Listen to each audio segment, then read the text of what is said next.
ओम।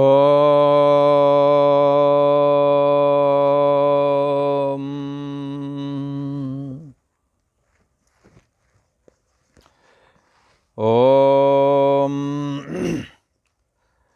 श्री योग वासिष्ठ के उत्पत्ति प्रकरण में श्री वशिष्ठ जी महाराज बोले, राजा ने कहा, हे राक्षसी, जब कुछ द्वैत होता है तब एक भी होता है। यदि कोई कहे कि दूसरा है तो वो तभी इस बात को कह पाएगा जब पहला कहीं ना कहीं है।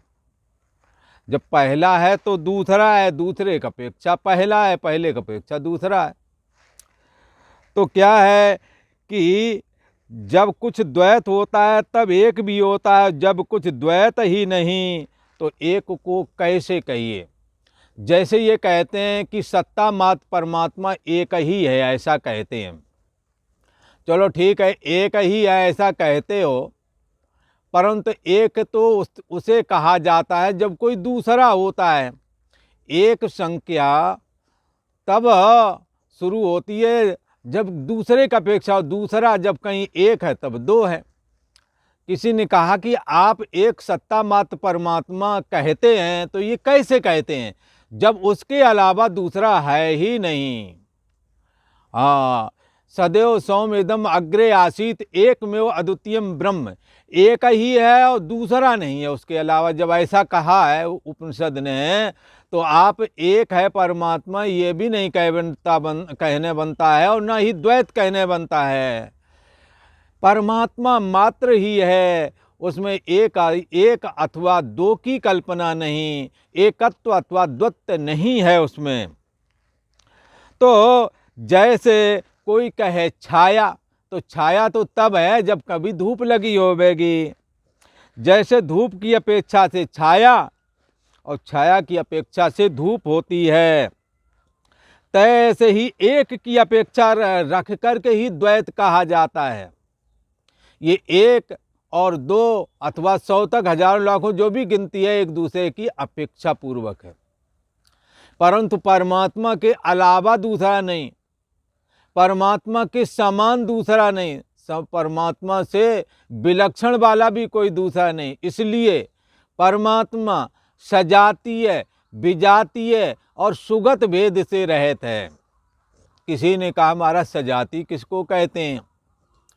जैसे मनुष्य एक जाति के हैं, जैसे गाय और दूसरी गाय हो तो कहेंगे एक जाति है, भैंस हो तो विजातीय है। जैसे मनुष्य हो और जानवर हो तो ये विजातीय है, एक जाति वाले नहीं। मनुष्य एक जाति वाले, और मनुष्य के साथ में यदि कोई जानवर हो तो विजातीय होगा, दूसरी जाति वाला हो गया।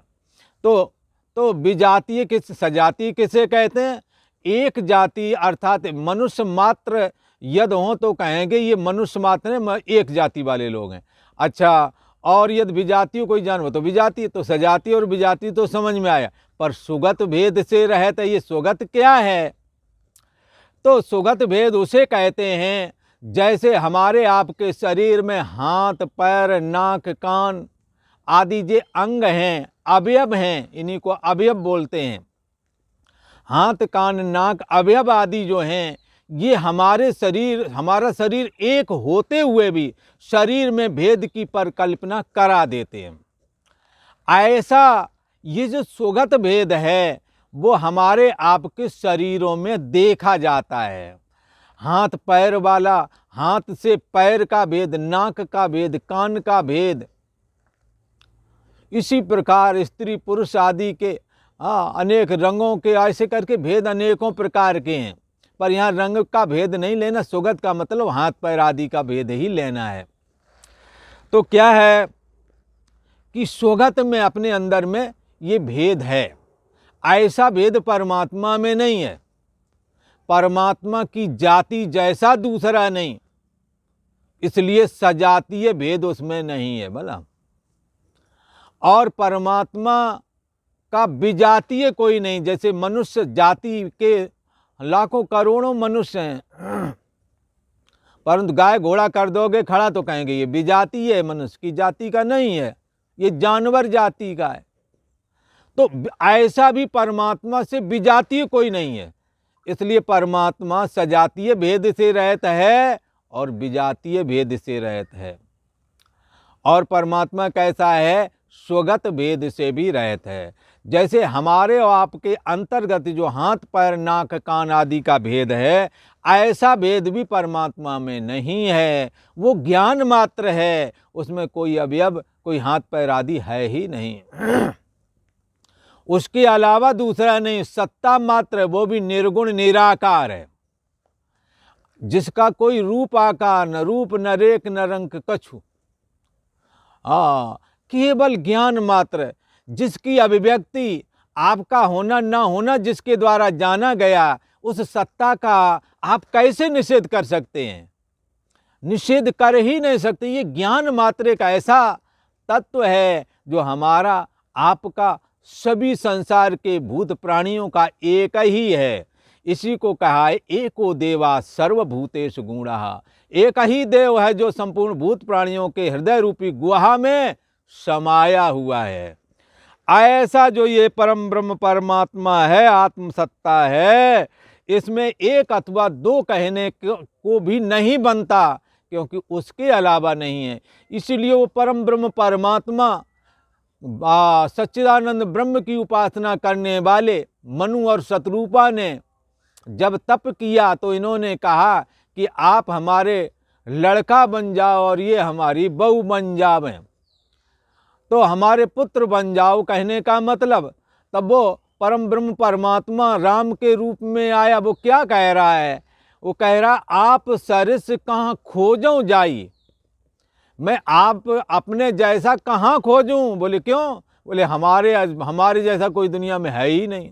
हमारी जाति, हमारा सजातीय नहीं, हमारा विजातीय नहीं, हमसे अलग होकर दूसरा नहीं। और जैसे हाथ पैर आदि भेद होते हैं, ऐसा भी मुझ में भेद नहीं। मैं शुद्ध चैतन्य घन सत्ता मात्र हूँ। इसलिए नप तो तनय होब मैं आई, मैं ही बन जाऊंगा तुम्हारा पुत्र है, क्योंकि हमारे सजातीय नहीं, हमारे विजातीय नहीं, हमारा सुगत भी नहीं। मैं तो एक चैतन्य घन सच्चिदानंद ब्रह्म हूँ, निर्गुण निराकार हूँ, शुद्ध चैतन्य सत्ता हूँ। माया को स्वीकार करके मैं राम के रूप में आऊँगा। अनशन सयत लिहूँ अवतारा, आदि शक्ति जय जग उपजावा, सो अवतारे मोरी माया। माया शक्ति को स्वीकार करके मैं सत्तात्मक परम ब्रह्म परमात्मा राम के विग्रह में मर्यादा स्थापित करने के लिए संसार में राजा दशरथ के यहाँ पधारे थे, अवतरित हुए थे। अवतार हुआ था किसका? अवतरण उस परम ब्रह्म परमात्मा का जो सजातीय विजातीय सुगत वेद से रहता है, जिसमें एक और दो की कल्पना ही नहीं है। जैसे धूप की अपेक्षा से छाया, छाया की अपेक्षा से धूप है, ऐसे ये सब आपेक्षिक हैं। हे राम जी, एक की अपेक्षा से द्वैत कहलाता है। इस कल्पना से जो रहत है वो शुद्ध चिन्ह मात्र सत्ता है। एक और द्वैत कल्पना से रहत है, वही है, दूसरा नहीं है। और जगत जो दिखता है ये क्या है? भागवत में परमात्मा नारायण जी जो सुना रहे हैं चतुश्लोकी भागवत भगवान ब्रह्मा जी को, उन्होंने पूछ लिया, आप कहते हो हमारे अलावा कोई नहीं, तो ये क्या है दुनियादारी? तो बहुत कुछ दिख रहा है, ये क्या है? ऋत्यर्थम यद प्रतीयेत न प्रतीयेत चात्मनि। जो तुम्हें दिखाई देता है स्थूल जगत, और जो तुम्हें नहीं दिखाई देता है वो सूक्ष्म जगत, और इन दोनों का जो कारण माया है, ये सब तद विद्यात, इसको मेरी माया समझो। जो जगत दिखने में आ रहा वो सपने वाला नहीं दिखने में आता, और स्वर्ग वैकुंठ धाम वगैरह जो शास्त्र के द्वारा जानते हैं, ये हमारी माया के ही बनाए हुए हैं। सो सब माया जानो भाई, देखिए सुनिए गुनी मनमाई, मोह मूल परमारथ नहीं। ये मायक हैं, दिख रहे हैं, कुछ समय नहीं रहेंगे। जो सदा रहने वाला है वो तो वही चिन्ह मात्र सत्ता है, और यही चिन्ह मात्र सत्ता ही ये जगत के रूप में अभिव्यक्त हो रही है। जैसे आकाश में घन शून्यता नीलिमा के रूप में दिखने लगती है, नीला नीला आकाश दिखता है। और आप जहाज पे चढ़ के जाओ, आकाश नीला कहीं नहीं है, उसकी घन शून्यता ही नीला आकार होकर के दिखती है, नीलिमा होती नहीं पर दिखती है। ऐसे ही जगत, ये परम ब्रह्म परमात्मा में जगत है, पर कुछ समय बाद नहीं रहेगा। जैसे आकाश में बादल आए, कुछ समय बाद निर्मल आकाश रह जाता है। ऐसे ही जैसे सोने में आभूषण दिखता है, फिर गलाया आभूषण खत्म, ऐसे ही ये चिन्मात्र सत्ता ही है। और जो कहो ये जगत क्या है, तो जगत भी उससे व्यतिरिक्त अलग होकर के कुछ नहीं है। इसलिए संतों ने तो कहा ये जग हरि का भेद है, ये जग हरि का रूप है। जैसे जल और द्रव्यता में कुछ भेद नहीं, द्रव्यता ही जल है, जल ही द्रव्यता रूप है, ऐसे ही आत्म सत्ता और जगत में कुछ भी भेद नहीं, ऐसा समझना चाहिए।